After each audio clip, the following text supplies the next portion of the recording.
Some years ago, my 83-year-old Aunt Grace gave me a fluorescent rainbow-colored afghan that she hand-crocheted. She gave it to me on the condition that I would swear I would never wash it. My Aunt Grace spent her entire life with my Aunt Ruth. They were first-generation East Coast Irish who grew up during the Depression and never married. I remember my Aunt Grace many times telling me, "We ate ketchup sandwiches as kids, Johnny. If we was lucky, we got an onion on it." My Aunt Ruth drove a car and changed her own spark plugs. Grace never learned to drive, but she was great at giving directions to everyone. My aunts worked their whole life in dress factories, and they saved anything that they could possibly use in a project later. They knitted, they sewed, and they smothered everything in mothballs, including their acrylic yarn.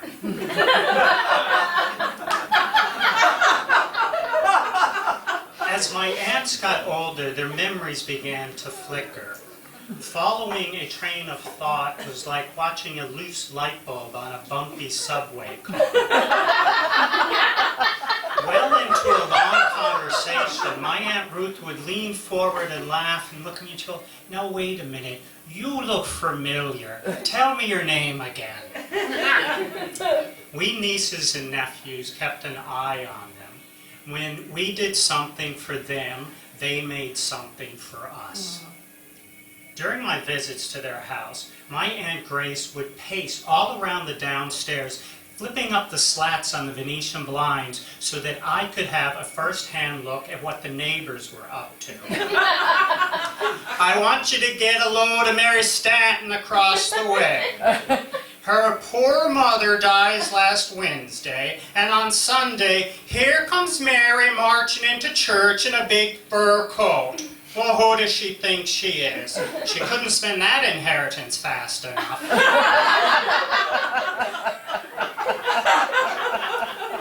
My Aunt Ruth was kind of crippled up with arthritis, and she always sat in this shamrock green armchair.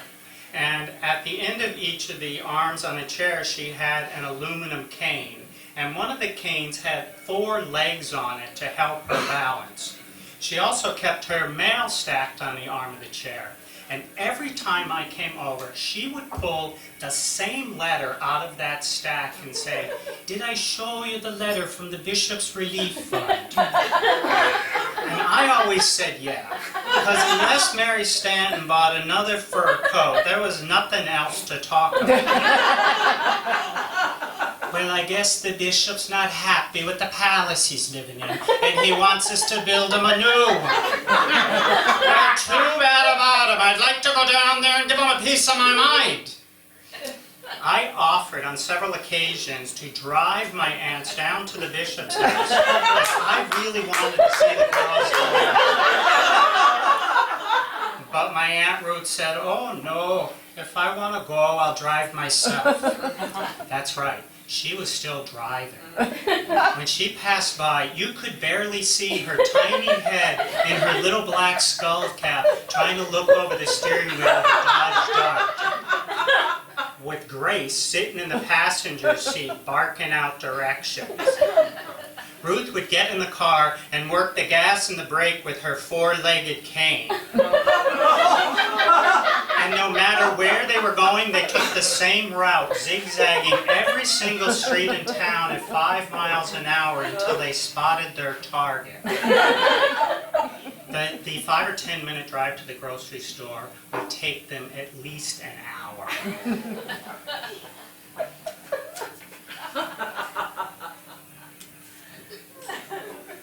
I showed up one day and sat on their couch next to the fluorescent rainbow-colored afghan. "It's so beautiful," I said as I petted it. I pretended not to know the story behind it. "Oh dear, you can have it if you'd like," my Aunt Grace told me, "as long as you promise me you'll never wash it." "I would never. put something this beautiful in a washing machine, I told her. Well, too bad your cousin Billy Joe doesn't have the same good sense you do. I knew that she had made this afghan for my cousin who had done some work for them. This was their thank you. Billy Joe came to pick it up, and my Aunt Grace put it in this pink and gray striped Isaac Long shopping bag. Isaac Long had been this high-end clothing store that went out of business after a flood in 1972. And 25 years later, my aunt was still using one of their shopping bags. So a short while after she had given him the blanket, I came to visit, and Grace is pacing the house. We gave your cousin Billy Joe a beautiful afghan, and he still hasn't returned the bag. That's a good bag, and I want it back. I don't blame you, I told her. Aunt Grace, you can't get Isaac Long bags in here. I like to rile them up when they got down about something. And they would just pace that living room hollering. And I really didn't expect them to do anything about it, but after I left, my Aunt Grace called my cousin Billy Joe and screams at him in the phone, "I want my bag back now!" "I threw it away," he told her. Now why on earth would anyone throw away a perfectly good bag? You're a liar. We're coming to get the bag. This is in the dead of winter. There's snow on the road. And Billy Joe lives about 3 miles from them. Ruth and Grace get in the car, and an hour or so later they show up at his house. And Ruth using her 2 canes to climb these really steep steps up to Billy's door. Grace charges past her and goes banging on the aluminum screen door. Billy Joe opens his front door and is rather surprised to see them there. Grace launches into him. "Give me back the bag or give me back the blanket." "I told you I threw away the bag, and you can't have the blanket. It's in the washer because it stinks of mothballs." Grace went crazy. "What? You'll ruin it!" And while she's telling me the story, she goes, "This is what a washing machine does to a crochet blanket!" Billy Joe slams the door in their face. "Well, it's freezing cold and we're standing on the steps and I kept knocking." The door opens and Billy Joe throws the soaking wet blanket at us. He nearly knocked us down the steps, but thank God we had the blanket back. They get in the car and drive the 2 hours home. After endless promises that I would never put a crocheted blanket in a washing machine, my Aunt Grace gave it to me. It began to rain outside. I got up to leave, and my Aunt Grace goes, "Hold on a minute, dear, let me get your bag for that."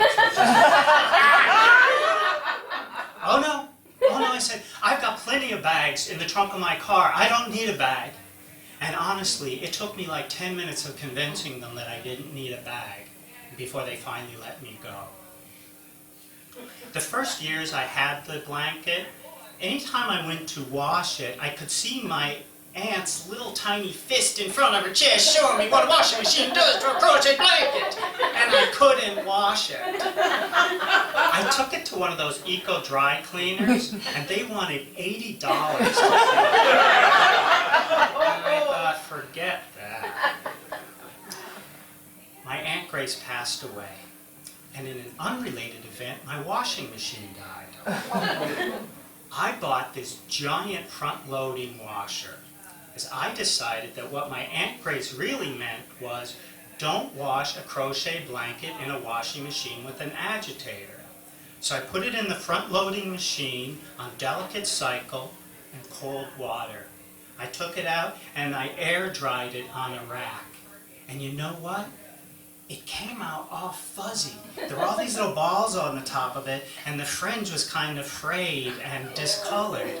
My Aunt Grace was right.